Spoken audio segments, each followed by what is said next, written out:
We interrupt your internet streaming service to bring you a blast from the past. Hey, check this out. The biggest video of the year is here now. The top-grossing film of the year is now on video cassette. Stay here. I'll be back. The movie that earned a staggering $52 million in its opening weekend alone and has totaled over $190 million to date. Get down. Live presents the world's undisputed box office hero, Arnold Schwarzenegger, the Terminator, the megastar, whose films have totaled over $1.2 billion in ticket sales alone. Come with me if you want to live. Arnold Schwarzenegger. Terminator 2, Judgment Day. What's up, everybody? Rosy the Rascal 15 here, and today I'm going to be reviewing one of my favorite sequels of all time, one of the best sci-fi action films, one of the best Arnold Schwarzenegger films of all time, probably one of the best James Cameron films. I could go on and on and on and on about how much I love this film. Everybody, I'm reviewing Terminator 2, Judgment Day. Directed by James Cameron. It came out in 1991. First of all, before I get into this review, if you have not seen it, I already did a review for Terminator 1 on this channel.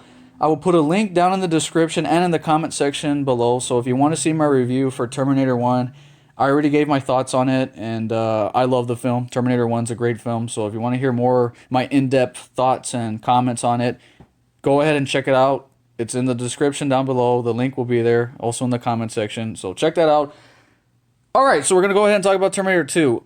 Oh my god, where do I be?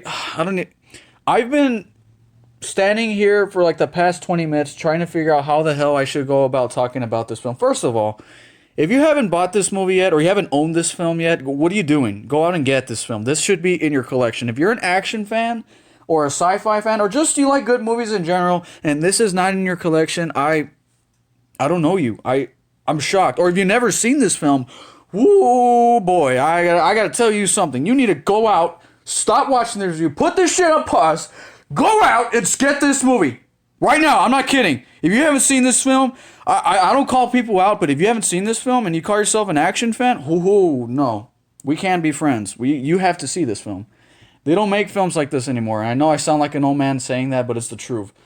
Holy jeez. Okay, here we go. We're going to get into this film. All right, so Terminator 2, Judgment Day. It came out in 1991, so it came out a whole 7 years after the first Terminator. That was back in the day when sequels took really long to make. Nowadays we get sequels like every 2 years, 3 years. Back in the day, you would get sequels like every 7, 8, 9 years. Like, they took their time with sequels back in the day.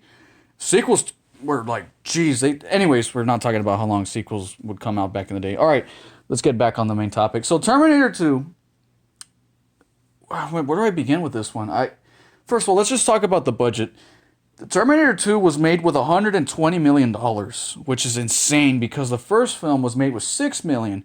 So you could imagine the giant leap in special effects. And by the way, we will talk about the special effects, because one thing Terminator 2 got awards for and praise for was its use of the CGI and its practical effects. Oh my god. I don't even know where to begin with this review. All right, let me just calm down. I'm getting too excited because you have no idea how much I love this film, everybody. Okay, here we go. Terminator 2, like I said, it's about... Well, let's talk about the plot. So after Terminator 1, Sarah Connor kills... Well, okay, spoilers, by the way. This review is going to have a lot of spoilers for Terminator 1 and 2, so you've been warned, okay? So if you haven't seen Terminator 1 and 2 and you don't want to be spoiled, please, I'm warning you. I'm going to go into full spoilers with this one, okay? Everybody got that? Capiche? All right, we're good. So at the end of Terminator 1, Sarah Connor kills the T-800 that was sent back in time to kill her because she was going to give birth to John Connor, which would be the resistance leader in the Battle of Skynet in 2029. But now it is, we fast forward, I believe, 10 years later in the future. So I think it's I think the year is 1990. It's not, I know the movie came out in 1991, but John Connor's supposed to be 11 years old in the film. So I think it's 1994 or 1995. I could be wrong. It's one of those years. Anyways, it's the mid-90s. John Connor's already become a teenager. Sarah Connor got locked up in a mental asylum because apparently she tried to blow up the computer factory that makes the Terminators, or excuse me, that builds like the chips for the Terminators. She tried to blow it up, but she got arrested and got sent to a cuckoo asylum. And so our movie begins with John Connor as a kid, just being a troublemaker. You know, he's being a kid. He's not listening to his foster parents. He's going around with his friends, you know, stealing money from ATMs, from learning hacking skills from his mother, and going to his local arcade at the mall, playing video games. When all of a sudden, the T-800 gets sent back. Not only does one Terminator get sent back, two of them get sent back in time. A T-800, just like the one in the first Terminator, played again by Arnold Schwarzenegger, and the T-1000, a brand new advanced Terminator, played by Robert Patrick. And in the film, when you see these two Terminators, you don't know right off the bat. Now, everybody who's seen this film already knows who's the villain, who's the hero. But if you haven't seen this film, again, it's so cool when you watch it for the first time because you're expecting Arnold Schwarzenegger to be the villain because he was the villain in the first film. Like, no shit. Like, you're like, okay, he's back. Literally, dun, dun, dun, dun, dun, he's back. The T-800 is back. He's probably going to go ahead and finish the job. They probably send another Terminator to kill John Connor. And you're correct. They did send another Terminator to kill John Connor. However, it's not the T-800. It's actually the T-1000 played by Robert Patrick. In the film, there's a really good scene because you see Robert Patrick, which, by the way, fantastic actor. Okay, he did a great job being the most menacing Terminator we have ever seen. Even to this day, you know, Terminator 3, there was the TX, and then, what was it, Terminator Genesis. Actually, we're not going to talk about Terminator Genesis because that movie sucked. Okay, so, you know, the new there's a sixth movie coming out, for crying out loud. And that Terminator in that film doesn't even look menacing. It's so sad that we haven't had a good Terminator villain since, like, the second film. At least in my opinion. Anyways, going back on topic of Robert Patrick. He looks like an everyday police officer. He looks like your everyday cop. Looks like, you know, doesn't look like he's a shady person. Looks like, oh, it's just your typical street cop. You know, he looks friendly and nice, but once he finds John Connor, you see that change in his expression of him just, like, with this face of, like, there's my target. I need to go kill it. Like, it's so scary how he can go from 0 to 100. He's looking like a nice cop, and all of a sudden, boom! Instant killer right there. Anyways, the best scene I can say that describes the tone difference from this, because Terminator 1 was kind of a horror film, but with Terminator 2, it's more of a sci-fi action film. And the great thing about Terminator 2 is when John Connor gets caught by Robert Patrick at the local arcade, the T-800's also there looking for him. And there's a scene where John Connor's in the middle of a hallway, the T-800's on one side, the T-1000's on the other.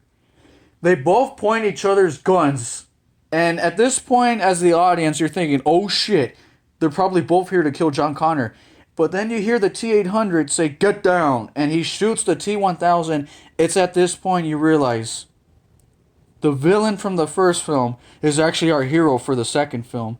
And it's such a twist and such a different change of character because we were used to seeing Terminator being evil, you know, Arnold Schwarzenegger's Terminator. We were so used to seeing the T-800 be a villain. Now seeing him as a hero, you think that would ruin the film.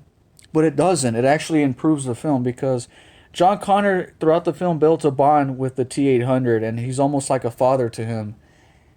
Sarah Connor, as well, also gets a character improvement in the film. She goes from being, you know, the waitress that she was in the first film to this badass, you know, almost military-esque warrior that's just, you don't want to mess with her. She's so scary, in my opinion. You know, Sarah Connor in this film scares me more than the two Terminators, if I'm being honest with you. If she was a Terminator, I would shit myself. Anyways, yeah, Sarah Connor's really good in this film. Like, great film all around, great special effects. The characters are deeper in this film. It's a sequel in every way possible. It's better, it's bigger, it develops the story more, and it has a satisfying conclusion that still makes me emotional to this day. I've talked long enough, everybody. I'm going to give Terminator 2 a 10 out of 10. Okay, I'm just kidding. No movie's perfect. Okay, listen, everybody. It gets a 9.5 out of 10. Okay, this movie is near perfect. Okay, it's just as good as the first one, if not better. It is a different... Tonally, it's a different film from the first one, but the quality is still great. Again, James Cameron directed a great sequel besides Aliens. This is his other great sequel he made.